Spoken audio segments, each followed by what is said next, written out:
대선 네컷 코너에서 정치권 소식 살펴보겠습니다. 정다은 기자 나와 있습니다. 네, 정 기자, 오늘 첫 번째 컷에 밭이라고 나와 있네요. 혹시 오타인가요? 네, 저는 요 며칠 이 카카오톡 같은 메신저에서 이런 밭으로 시작하는 메시지들 꽤 많이 받았거든요. 밭이라고 하면은 뭐 받았다 이런 뜻인가요? 맞습니다. 이 메시지를 전달하면서 내가 다른 사람한테서 받은 거다, 내가 쓴 게 아니란 걸 강조하려고 이런 밭이란 글자를 글머리에 적어두고 미공개 정보들을 주고받는 겁니다.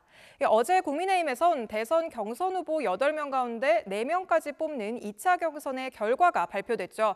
그 전후로 이런 받은 글들이 수많은 버전으로 돌았습니다. 각 후보가 몇 등이고 또 득표율은 얼마고 이런 정보가 적힌 겁니다. 그런데 국민의힘은 순위나 득표율을 공개한 적이 없지 않습니까? 네, 그래서 국민의힘은 시중에 나도는 정보들은 모두 사실무근이라는 입장입니다. 이 팩트가 아닌 바람이 담긴 듯한 받은 글이 난무하는 건 그만큼 4강 안착 경쟁이 치열했다는 방증으로 볼 수도 있겠습니다.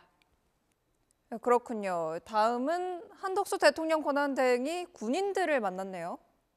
네, 한덕수 대통령 권한대행이 오늘 경기도 평택 미군기지 안에 있는 한미연합사령부를 찾은 모습입니다. 이 안보 현안을 논의하고 한미장병을 격려하려고 갔다는데 총리실에서 배포한 보도자료를 보면요. 한덕수 대행이 장병들에게 예비역 육군 병장이라고 자신을 소개하면서 군번까지 언급했다고 합니다. 네, 군번이 이렇게 긴데 이걸 다 언급을 했다는 거는 뭐 군대 다녀왔다 이걸 강조하고 싶었던 거겠죠? 네, 한대행의 이런 군부심, 이번이 처음은 아닙니다. 지난 1일 육군 1사단을 찾았을 때도 자신을 똑같이 소개했습니다.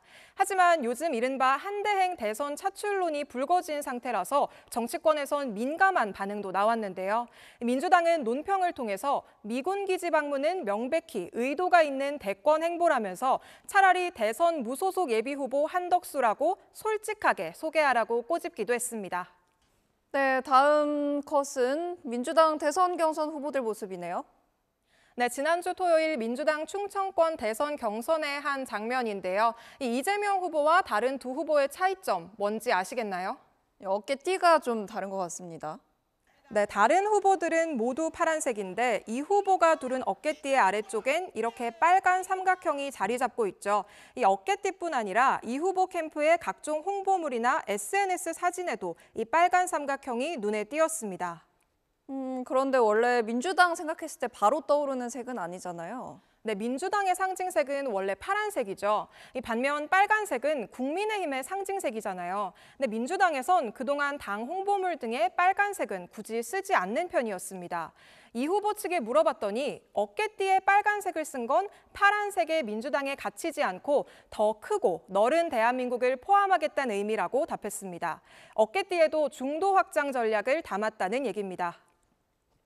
네, 끝으로 마지막 컷은 대통령 기록물이네요. 네, 대선 네컷 네 번째 컷은 대통령 기록물입니다. 민주당이 대통령 기록물법 개정을 추진하기로 했다는데요. 한덕수 대통령 권한대행이 12.3 계엄 관련 문건 등을 대통령 기록물로 지정하는 걸 막겠다면서 법을 고치겠다는 겁니다. 대통령 기록물로 지정되면 뭐가 달라지길래 이렇게 막으려고 하는 겁니까? 네, 대통령 기록물은 이 보안 수준이나 공개 가능성 등에 따라서 일반 기록물과 비밀 기록물, 또 대통령 지정 기록물로 나뉩니다. 대통령 지정 기록물의 경우 최대 15년간 비공개되고 사생활에 관한 기록이라면 최대 30년 동안 봉인할 수 있습니다. 박근혜 전 대통령 탄핵 당시 황교안 대통령 권한대행은 세월호 참사 당일에 이른바 7시간 관련 기록을 지정 기록물로 봉인했다가 논란이 불거진 적 있습니다. 민주당의 개정안은 대통령이 탄핵으로 파면된 경우 탄핵 사유와 관련한 기록물은 보호기간을 지정할 수 없게 하는 내용 등이 담겼다고 합니다. 지금까지 대선 네컷이었습니다.